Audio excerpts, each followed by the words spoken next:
Hey, Em. Good morning, girl. So it is the 11th of December, 2018. And one thing I'm noticing is that I've got red on red. I've got a red background and I've got a red shirt on. so, so that's kind of interesting to see. I hope you're doing well today and having an awesome morning like I am. Um, Today, I've just been thinking about ways that I can improve my life. I wonder what actions I can take to um, make improvements, incremental improvements every day. I think I'm on the right track, pulling together my daily life. I think what I need, what might be nice to have more of, is to do more travel. And when I say travel, I mean just travel in the state of California. Just traveling around to neighboring cities and taking in the sights. So I think I might do that more this weekend. In fact, right now I'm planning to visit Universal Studios and go visit the Harry Potter exhibit. That's right, the Harry Potter's Wizarding World. I tell you, I'm really getting into J.K. Rowling and her books. I'm pretty much, I guess, about 80% of the way through the audiobook Prisoner of Azkaban right now. And I'm really enjoying it. It's kind of funny how I notice that I react to the story as it's being told to me in emotional ways. Like when there's a sad part, I get sad. And when there's a funny part, I laugh out loud. It's kind of interesting how I'm right there in it. I'm in the story. I'm visualizing what's happening and I'm thinking about the strategies of the various characters that they're using based on what they know. And I really admire J.K. Rowling as a storyteller. And believe it or not, her stories have the ability to move me, which is kind of interesting. So anyway, I was figuring that one segment that we would do today again is um, read from the old Oxford Companion to Philosophy, one of my favorite books, which is essentially just an encyclopedia of philosophical terms. I know. How can that be one of your favorite books? I don't know. It just is. I love reference books, reference materials, and this is a very fine book. I'm really enjoying it.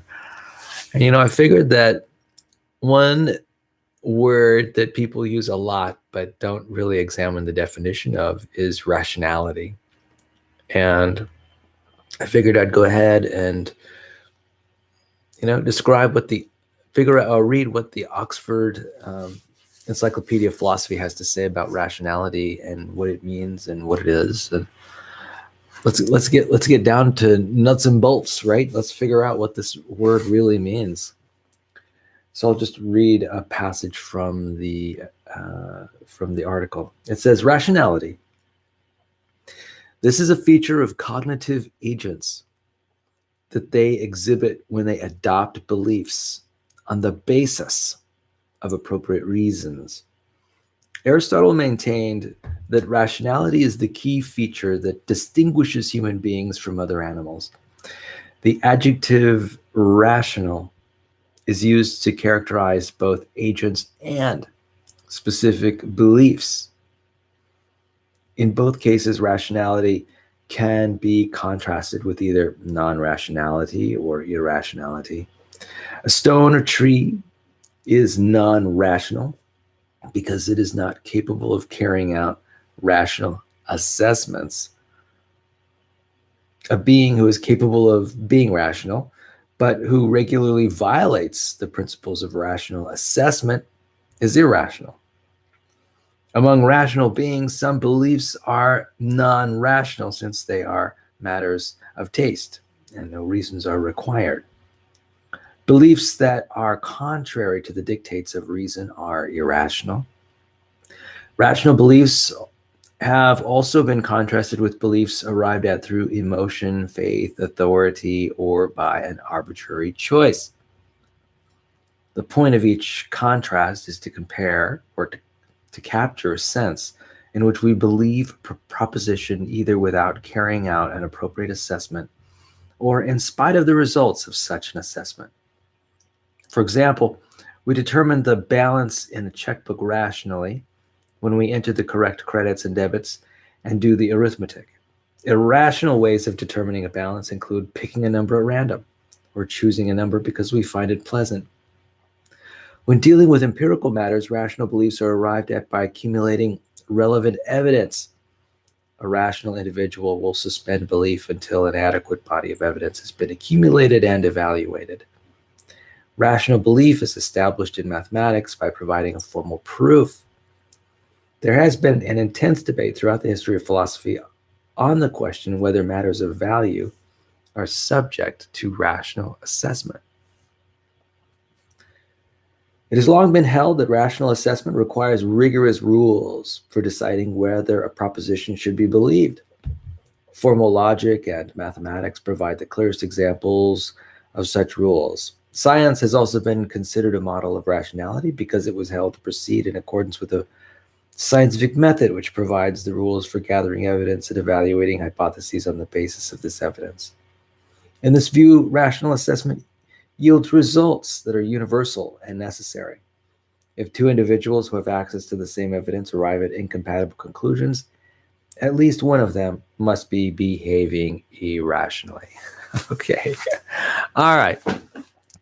So, well, what I'm appreciating about this definition is that it's very methodical. And the first part of the article talked about various aspects of rationality, about what is rational, what isn't rational. Talks about how a rational assessment is required for rationality. You know, one must have reasons for believing the things that they believe.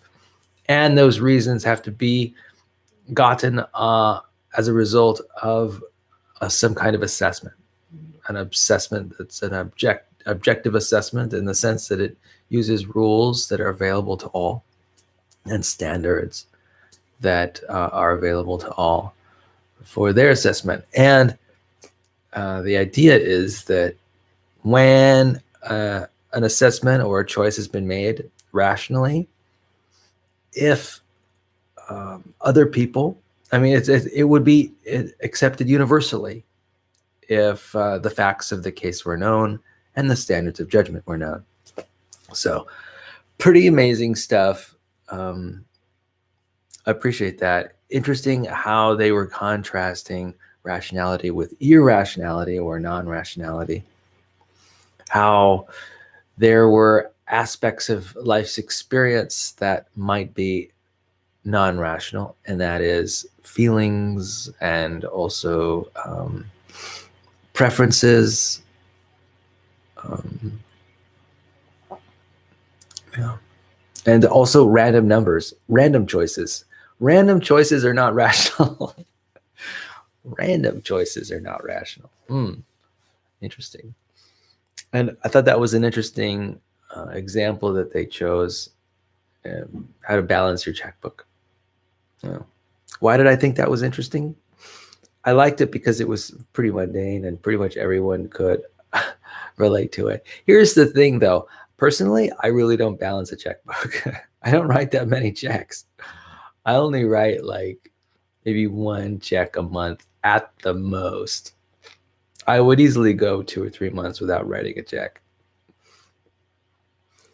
So, and, you know, really the bank sort of does all my calculations to that. The bank, it's the bank that calculates how much money I've got in the account. I don't double check it. It's a lot of math. And I'm kind of lazy. Well, I've got better things to do than do rudimentary arithmetic. But I do need to check that account every once in a while. Am I being irrational? Who knows? Well, Sal, that was interesting. I did appreciate that. It just sort of verified. Now, that article verified what I thought I knew about rationality. Really, it's just about having reasons for your beliefs, reasons that you or others can trace, where you or others can trace the logic of those reasons, and that those standards are somewhat available. They're available for people to scrutinize and assess, not just yourself, but others. In that sense, they're objective in the sense that they're laid out in words and standards, that are understandable to other people. And, it's by using reasons and standards that are known or defined that, you can reach common ground with people. I mean, that's how you reach common ground, right? You describe the values that you hold and the rules that you use to make decisions, and given a certain context or environment, others would be able to sort of reason along with you, go through the same steps that you go through, and arrive at the same conclusions, thereby reaching common ground. And that's important. Now, what I think is funny is that even though, and I appreciate the process of rational assessment being important, but I also recognize that the foundation of that are the values that you choose. And that article described those values you choose as rather non-rational. If you remember. It's kind of funny. It's kind of funny how human beings blend the rational and the non-rational together as part of our lived experience. And, we can't, there's just no way. There's a subjective nature to life that, it's hard to convey. I mean, I guess we could have reasons for having the values that we have. The article mentioned matters of taste were particularly non-rational. For example, someone might like chocolate ice cream over vanilla ice cream. But upon further thought, I can imagine that a person might have good reasons for enjoying chocolate over vanilla. They might have lots of reasons. In fact, they may have reasons for choosing chocolate over vanilla that they can describe, and they might have objective rules, or rules that at least they can talk about why they like chocolate over vanilla. So it is kind of interesting. The question is, what is a matter of taste? Oh, I don't know. Let me tell you something about subjectivity and relativity. These are amazing.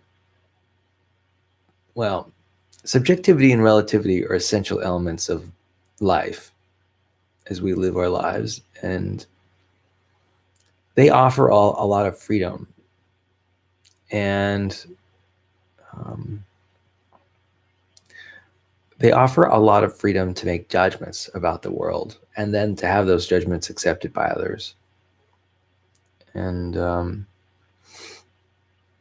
I think there's something to be said about sort of having confidence in that fact.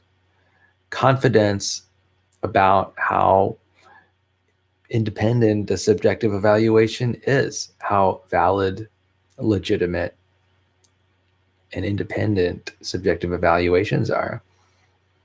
And, I think that itself could be a source of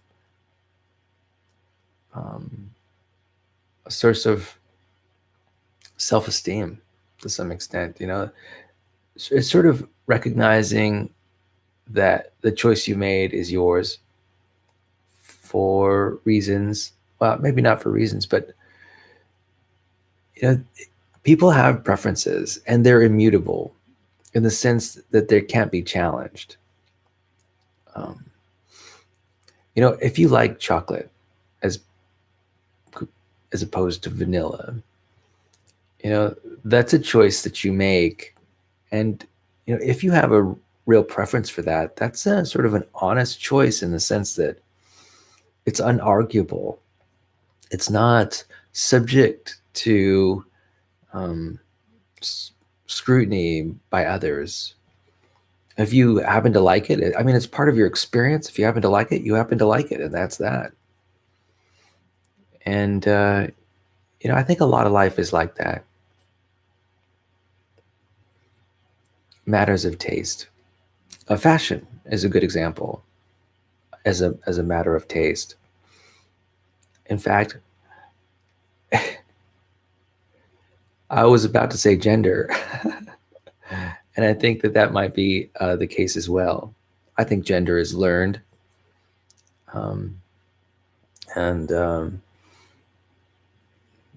that's definitely moving further afield than probably I expected to in this conversation.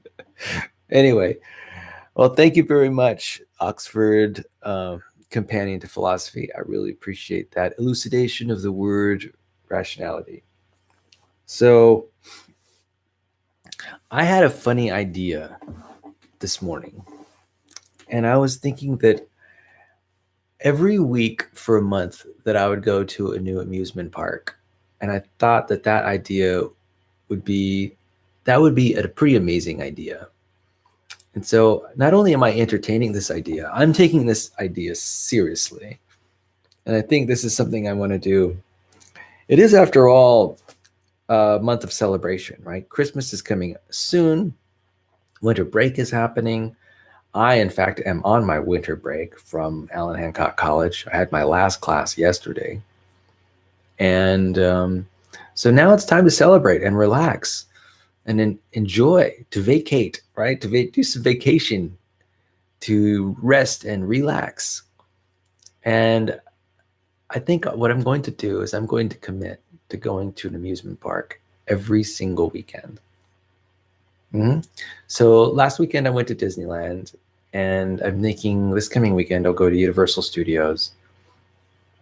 And then maybe the weekend after I'll go to Six Flags. And then maybe the week after that I'll go to Knott's Berry Farm. What do you think about that? Is that ambitious or what? It's not that ambitious. Maybe because, all of these amusement parks are in Los Angeles. They're only 3 hours away. 3 hours away. That's really not that far. And it's not a significant challenge for me to head on down there every Saturday. That's really not a big problem. And these amusement parks are not that expensive, really.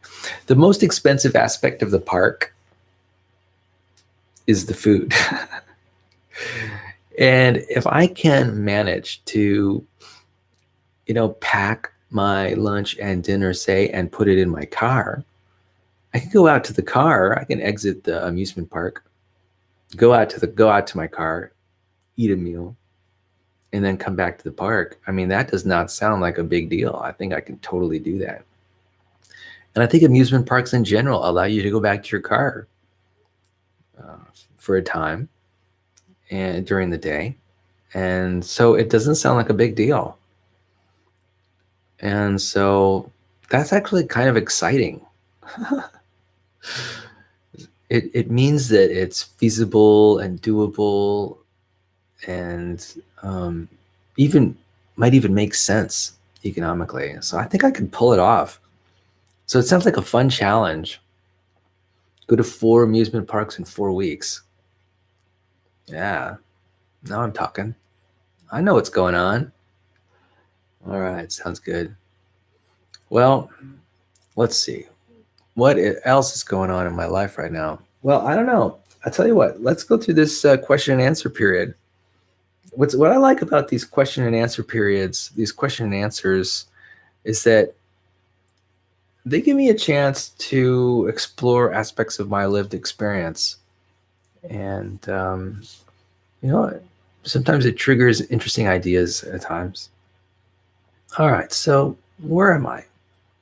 The next question is, what kinds of movies do you most enjoy and why? Okay. Well, right now, my favorite movies are. What are my favorite movies right now? Comedies. Comedies are my favorite movies right now. And why? Well, I like to laugh. I like to enjoy myself at the theater. I like to be entertained. Um, I, uh, I enjoy a lighthearted comedy, and that's real nice. In the past, many years ago, I used to really love documentaries, and I would watch documentaries all the time because I liked reading. I liked basically learning about a new perspective and learning new things. But here's the thing about documentaries that I realize, uh, and it's very easy to recognize this, is that documentaries are somewhat biased method of receiving information. I mean, the documentary has typically a certain theme. It's as it approaches a topic in a certain direction, and it collects all the data and provides arguments to support that theme. They're very persuasive, right? That's the intent of a documentary. Often is, at least that's from many documentaries. The purpose of it, the purpose of the film, is to persuade you to sort of side on one side of a particular argument. And there was a point when I realized that is somewhat disingenuous. You know, Personally, I like to have more of an objective. I like to watch films that are more objective, that allow you to make a decision about, what choice you might make in terms of, say, your position you have on a certain topic or issue. I'm preferring that more nowadays because I'm recognizing that really through the use of music and images, it's very easy to produce a film that with that argues, or that's very persuasive, um, and it might be a view that is skewed. And so I guess what I'm talking about is, I love to read, and one of the genres I like to read are textbooks. I actually like to read textbooks from school, and what I like about textbooks is that they provide information in a manner that is somewhat objective. They try to take as unbiased a view as they can. For example, this Oxford Companion to Philosophy, I have a lot of assurance in my mind that the people who are writing these texts are really trying to provide a balanced perspective about the subject matter that they're discussing. That's not true with most documentaries that are out there. And, I don't really care for that approach. It's kind of funny. I don't necessarily want to be convinced of anything. I would prefer that the facts be laid out, and that I choose how I want to view the dilemma. I don't necessarily want to be brought along a particular path about any particular issue. So I guess that's the reason why I'm steering clear from documentaries these days. That's not to say I don't enjoy documentaries. I certainly do because they're great opportunities for learning. Um, and there's a lot to know. But I guess these days I am more sensitive to the sort of the persuasive tack that the director and producer are trying to convey, or they're using to convey an argument. And it's kind of funny. I'm getting sort of there are certain. I want to talk about media in general. Novels and movies and how they're constructed in our culture. Novels and movies, they are produced in a certain way. Like authors and writers and directors, when they put forward an idea for a movie, I think in general they have a set of guidelines or rules that they like to follow. I think they have a sense of I think they think that the audience expects them to produce a certain kind of movie or a certain kind of novel. For example, conflict. I think there are a lot of people who think that conflict is necessary in a story. There's this whole arc of a story. And, certainly there are people who believe that essays um, um, ought to convey a point of view, and that those essays have to be convincing. They have to be persuasive. You see, I think I'm kind of rebelling against that kind of media. I think there's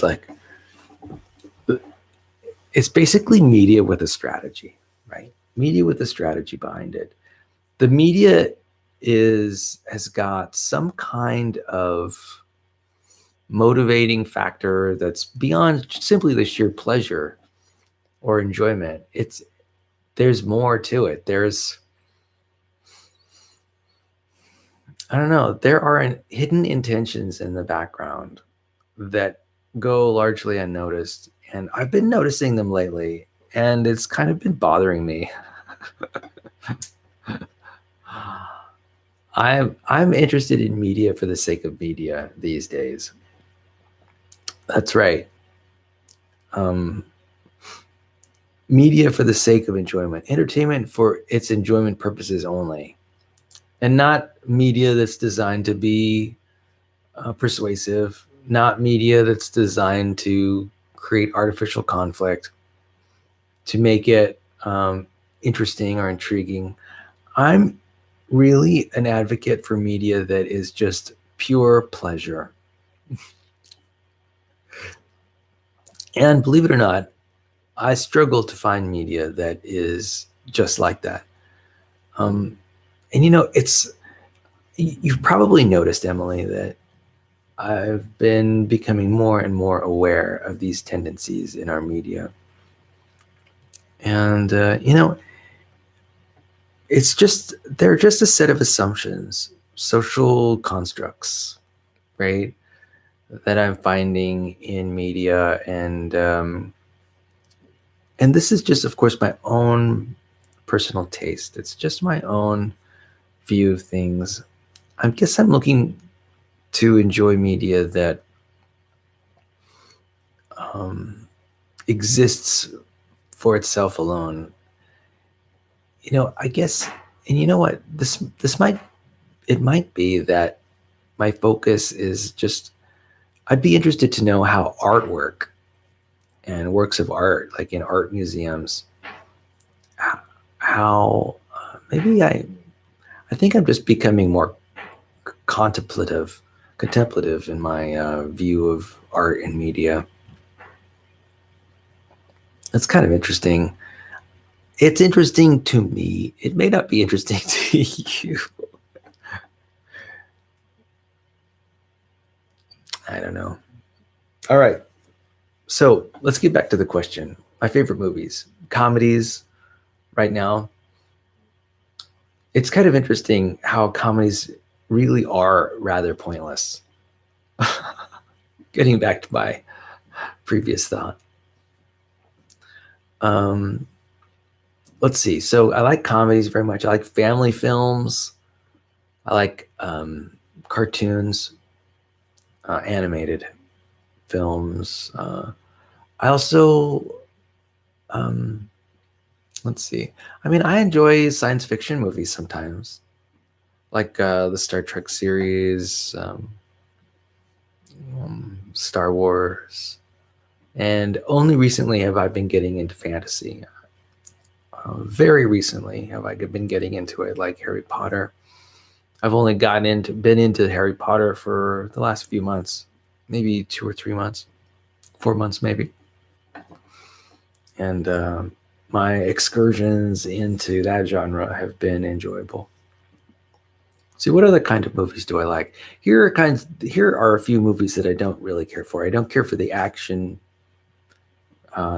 movies, nor do I care for the thriller movies or the drama movies.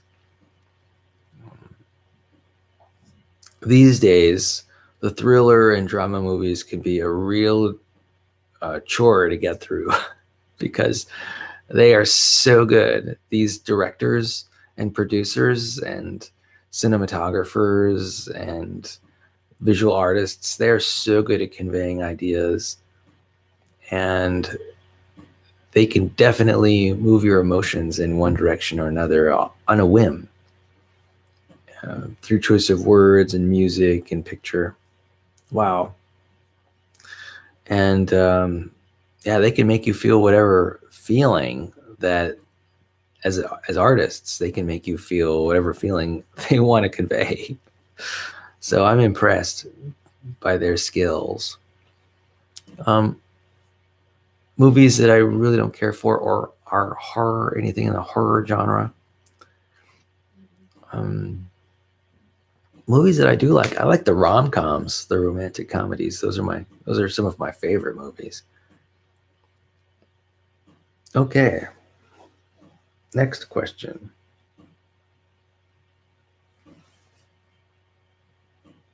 Question number 33. When was the last time you stubbed your toe so hard it brought tears to your eyes? Okay. Well, that happens every once in a while. Yes, I do stub my toe.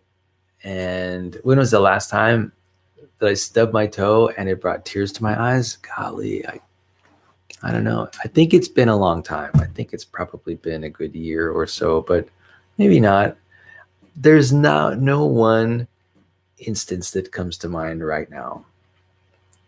So I'm guessing that it might have happened 6 months to a year ago. And I can't remember when. Maybe I'm choosing to forget. I'm blocking it out, huh? Next question. Question number 34.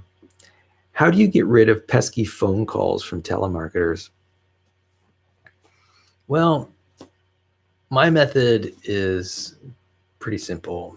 What I'll do is, once I recognize it's a telemarketer that I'm not interested in, I'll take the headset away from my ear, and then I would say something like, thank you for your consideration, but I'm not interested in your product or service right now. Thank you very much. Have a wonderful day. Click. And I'll hang up. So my method, the reason why I take the headset away from my ear is because what tends to happen is that as I begin to deliver this message that I'm not interested, I found that the telemarketer can get my attention by saying, but wait, we've got a new product, or tell me about, let me tell you about this new idea. And when they do that, I sort of feel compelled to continue the conversation, even when I'm not interested. And so that's the reason I take the headset and put it in front of me, so that I'm not interrupted as I deliver this message. So that's how I do it. And believe it or not, I used to be a telemarketer. I had a job for a very short time, maybe it was 2 months, in Albuquerque, New Mexico. I had a temporary job. It was actually, I think it might not have been a temporary job. It was an actual job. And I think I was making $12 an hour.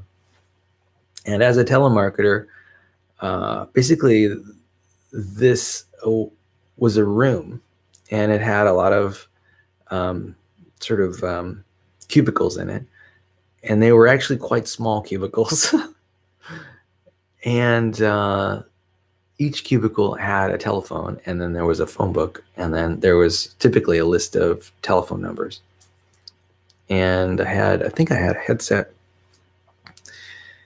And I did telemarketing for a little while. Like I said, about 1 or 2 months. Turns out I'm not very good at telemarketing, or at least I wasn't very good at marketing the product that I was marketing, or the service I was marketing. I can't even remember what the product was now that I think about it. Pretty much the only thing I can remember, that part of the message that really stands out in my mind, is the word congratulations. Now I know that word is a key word for telemarketers. And it's funny, even when I hear that word today, the word congratulations, I become very skeptical about the message that happens afterwards. And the reason is because of my experience as a telemarketer. Now, I wouldn't call myself a telemarketer. I just made a lot of phone calls at a job where I did some telemarketing. And I remember having to read off scripts. I would have different scripts for different aspects of the sale. There were some people who were very good. I had coworkers who would get sales all the time. I think in the entire 1 or 2 months that I did this job, I only got, I'll say, a handful of sales, even though I was on the phone continuously for 5, 6, 7, 8 hours. So there wasn't a high degree of I didn't have a high degree of sales ability. Now, that's not for trying. I think I tried pretty hard. I used to listen to a lot of tapes by Zig Ziglar, who's a sales guru, and I really appreciate his message. From a personal growth and personal development standpoint, I think there's a lot to learn from Zig Ziglar. But it wasn't for me.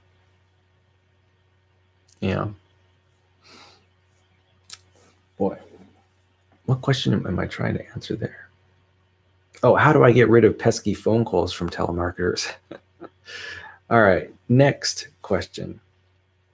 Question number 35. What are you a natural at doing? That's a good question. What am I a natural at doing? Well, I like running. Am I a natural at it? Sure I am. Right now, I'm only running about 30 minutes at a time. I want to increase my running distance to about running for an hour, I think, at least. So I think I can get there pretty quickly. Give me 2 or 3 months. Let's see. What other things am I a natural at? I've gotten a lot of good feedback in social situations. And so I can be pretty natural when it comes to having conversations with people. So I think that I'm a natural conversationalist, mainly because I've gotten a lot of good feedback from others. And so in that sense, I'm a natural. So there's also another aspect in which I'm a natural. And that is, I tend to be pretty good, tend to have high levels of analytical ability. And that may have to do with how easy I find it to dwell on a certain subject or topic. It's just how my brain operates. I have a tendency to sort of meander around a subject area in and out and around. I tend to dwell. My mind just, I'm doing it right now. I know. I dwell on a subject area, and it's just part of my method of thinking. So my ability to analyze, I think, is very good. I'm a natural at analyzing. So I think those three things are probably um, the most relevant aspects of me being a natural at something. You know, number one, running. Number two, what was that second one? Oh, conversations. And number three, analysis. You know, there is a very tight correlation between having conversations and analysis. So, maybe my strength, my superpower, my natural superpower is my ability to analyze. Yeah. So it's analytical judgment. Now, that's not to say that my judgments are correct, that my analyses are correct. All I'm saying is that my analyses are thorough. They're thorough. And that it's something that I do naturally. I'm not saying that I'm correct most of the time. I think that's funny. I also am interested in how running, which is something I enjoy, is kind of an outlier in the sense that how does running relate to my analytical capability? I mean, and it's kind of funny. I enjoy running, and the only way that I can justify being a natural at it is, I recognize my evolutionary past. Essentially, I am using genetics as a way of establishing my naturalness at running. Maybe walking would be a better choice. Yeah. Here we go. There's another example of analysis. I'm doing it again. It's kind of funny. All righty. Let's see. What's the next question? It's kind of funny. The question is, what are you a natural at doing? And I am a natural at analysis. And I kind of wish that I had some other natural ability that was just sort of inherent in my body or in my mind. I really would like to put a finger on maybe even more natural abilities that I can develop, because I think that if I do that, then I will see success probably, and that success will come to me naturally. So, yeah, I think what I need to do, I talked about earlier in this video about thinking about ways that I can improve my life, right? And I seem to be, as best that I can tell, optimizing it as much as I can. I'm going out and doing things. Work is good.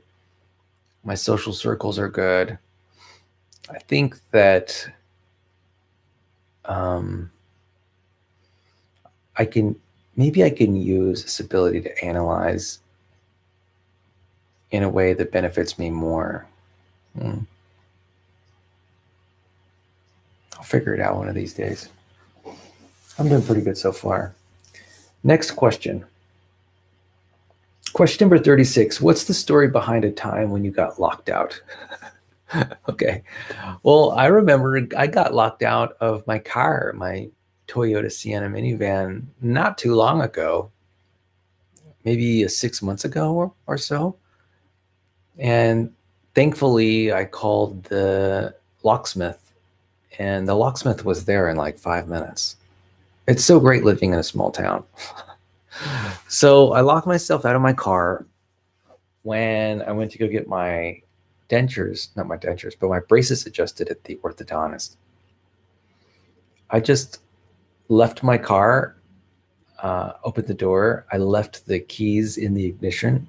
I locked the door. I closed it. That simple. It was completely automatic. I wasn't even thinking. Although, as the door was swinging shut, when the door was about halfway closed, as it was swinging, I realized, oh, my keys are still in the ignition. Too late. You know, it's funny how, your brain realizes something even before it happens, right? My body just wasn't able to respond fast enough to sort of take my hand and put it in front of the door before the jam, in the door jam, and keep the door open. I just wasn't fast enough physically to do it. If I had the ability to slow down time, that would have worked out okay. But it really wasn't a big deal. It didn't really slow me down that much. It might have taken 10, 15 minutes out of my day. So that was the last time that I locked myself out of something. And thankfully, because I have a cell phone and I know the locksmith's number, boom, it really wasn't a problem. So, in fact, emotionally, how I felt afterwards, I was just really blown away by the responsiveness of the locksmith, first of all. And I was really proud about how easy it was to fix that problem. It's kind of funny how that is. But with that, that's all about being mature decision maker and taking action. And so it wasn't troubling and it wasn't a problem. Ideally, all my problems are solved that way, right? Pretty much all of them are these days, which is good. Next question. Question number 37. When's the last time you had to give a speech and how did it go? Well, give me a moment to think about it. When was the last time I gave a speech?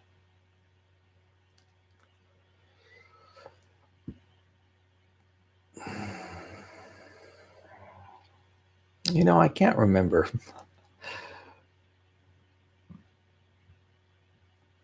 Generally, I have no trouble giving speeches. I can talk at length about any subject at all. And because I have an interest in memorization techniques, I find it an enjoyable challenge, in fact, to just turning off my cell phone. I find it an enjoyable challenge to memorize the skeletal framework of any speech. And so it's not something that intimidates me at all. I'm happy to speak in front of others. In fact, now that I think about it, I may want to make a habit of deciding to speak in front of others. It would be a good experience, and there's probably a lot that I could learn if I did it more often, if I volunteered more. That's the key. All right, next question.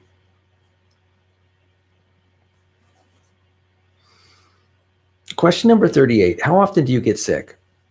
Well, I don't get sick often at all. I don't think I've been sick really for a good 3 years. Yeah. Now, I was on the verge of being sick last weekend after returning from Disneyland. I think I caught the flu, but because I got the flu shot earlier in the year, I shook that off in a matter of hours. I do remember feeling some degree of nausea, intermittent nausea, a recognition that, oh, okay, I got some kind of stomach bug going on here. Yeah, that's just natural. But how often do I get sick? Not very often.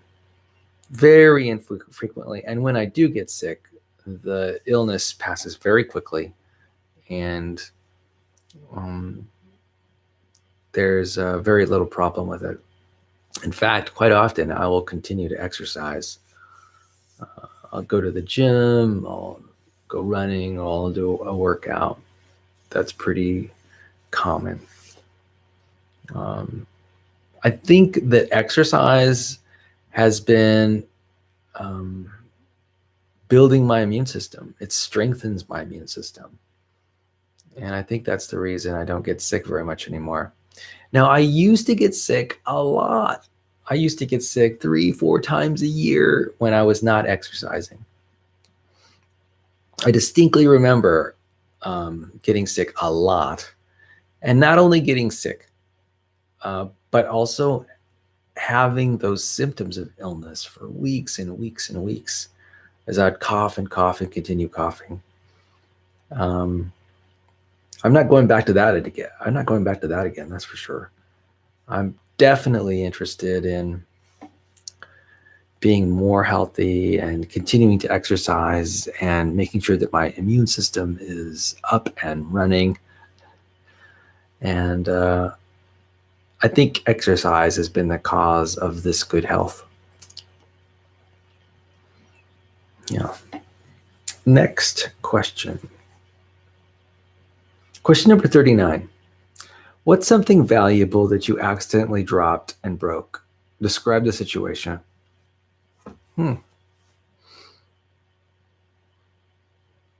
Something that I dropped and broke.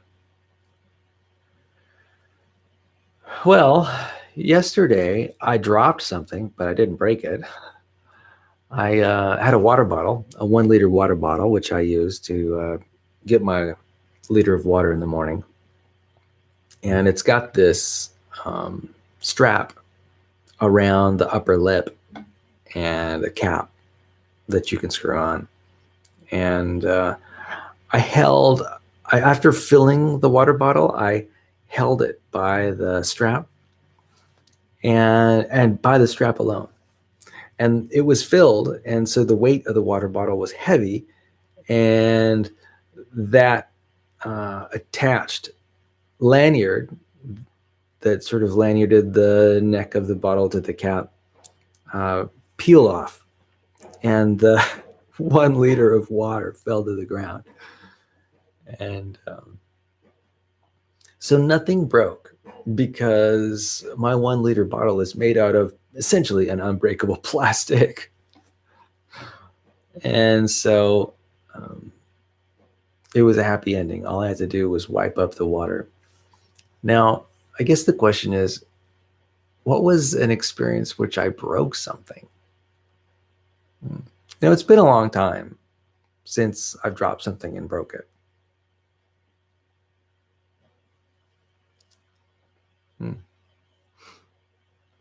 I can't remember. I don't think there's, nothing comes to mind. Question number 40. What's the first thing that comes to mind when you hear the word fun? Well, the first thing that comes to mind is Disneyland. I went last weekend. And I have an interest in having fun, and I think I will have more of it this coming weekend. So this idea of the amusement park, I want to get onto a few roller coasters. I had a great time at the Guardians of the Galaxy ride at Disney California, and I want to do more of that. I want my body to get thrown around by roller coasters again. So I'm looking forward to that. So that's what's fun to me right now. That's what's got my attention. And in the future, this summer, I'm looking forward to going swimming, doing like water slides. I think I want to go to. There are a few water parks in the area, like down in Los Angeles. I want to try to hit those water parks too. So I've got big plans. And I might even go to SeaWorld. I think I have an interest in going to SeaWorld. I do not think I'll go to Legoland. I think I had enough of that. Once was enough. Yeah. So that's what I think of when I think of fun right now is amusement parks. Question number 41. At amusement parks, are you drawn more to the scariest roller coaster or the tamest merry-go-round, and why? Well, there we go. I just mentioned that I'm interested in getting thrown around by roller coasters. So, yeah, I'm interested in the roller coasters. Am I interested in the merry-go-rounds? Not so much. Merry-go-rounds are for kids. Let me tell you, driving a car in itself is kind of a merry-go-round. And I've had enough of that kind of action.